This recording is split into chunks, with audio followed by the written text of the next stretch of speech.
Hi hello welcome to cube TV. నేను మీ సరిత.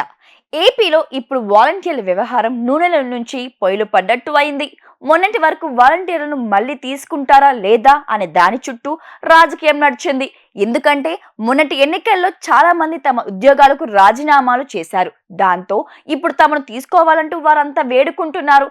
అయితే మీతో ఎవరు రాజీనామాలు చేయించారో వారి మీద కేసులు వేయండి అంటూ టీడీపీ మంత్రులు చెబుతున్నారు. దాంతో చాలా మంది వాలంటీర్లు వైసీపీ నేతలపై కేసులు కూడా వేస్తున్నారు. దాంతో వాలంటీర్ల విషయంలో టీడీపీ కూటమి వైసీపీ మధ్య పెద్ద వారే నడుస్తోంది. ఇదిలా ఉంటే ఇప్పుడు ఏపీలో వాలంటీర్ల విషయంలో మరింత అగ్గి రాజుకునేలా ఉంది. ఎందుకంటే తాజాగా ఓ వ్యక్తి వాలంటీర్ల విషయంపై హైకోర్టులో పిటిషన్ వేశారు. వైసీపీ ప్రభుత్వంలో వైసీపీ కార్యకర్తలకు, ఆ పార్టీ మద్దతుదారులకు, వాలంటీర్లకు ఉద్యోగులు ఇచ్చారని, కాబట్టి దీనిపై విచారణ జరిపించాలంటూ పిటిషన్ లో పేర్కొన్నారు. దాంతో దీనిపై సమగ్ర నివేదిక ఇవ్వాలంటూ హైకోర్టు ఏపీ ప్రభుత్వం ఆదేశించింది. దాంతో ఇప్పుడు చంద్రబాబు ప్రభుత్వం ఏం చెబుతుందా అని అంతా ఎదురు చూస్తున్నారు. చంద్రబాబు గనక గతంలో తీసుకున్న వాలంటీర్లు అందరూ వైసీపీ వాళ్ళే అంటే పెద్ద రచ్చ జరుగుతోంది.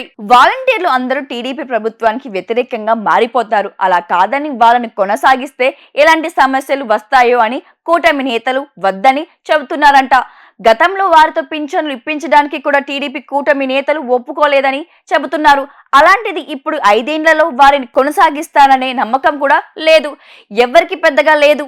ఎందుకంటే కొనసాగించే వారైతే ఈ పాటికి వారిని తిరిగి ఉద్యోగాలు చేర్చుకునేవారు కదా అంటున్నారు వైసీపీ నేతలు. కాబట్టి చంద్రబాబు ప్రభుత్వం వాలంటీర్లను మొత్తం మార్చేసే ఆలోచనలో ఉన్నట్లు చెబుతున్నారు. చంద్రబాబు ఇప్పుడు ఉన్న వాలంటీర్లను గనక పక్కన పెడితే అది పెద్ద రచ్చ అవుతోంది. కొత్త వారిని తీసుకుంటే వారంతా టీడీపీ వాళ్ళే అని ఇప్పుడు వైసీపీ ప్రచారం చేసే ఛాన్స్ ఉందని, దాంతో వాలంటీర్ల వ్యవస్థ మీదనే పెద్ద ఎఫెక్ట్ పడుతుందని, అంటే ఏ ప్రభుత్వం వస్తే వారి మద్దతుదారులను వాలంటీర్లుగా తీసుకుంటారనే టాక్ వస్తుంది.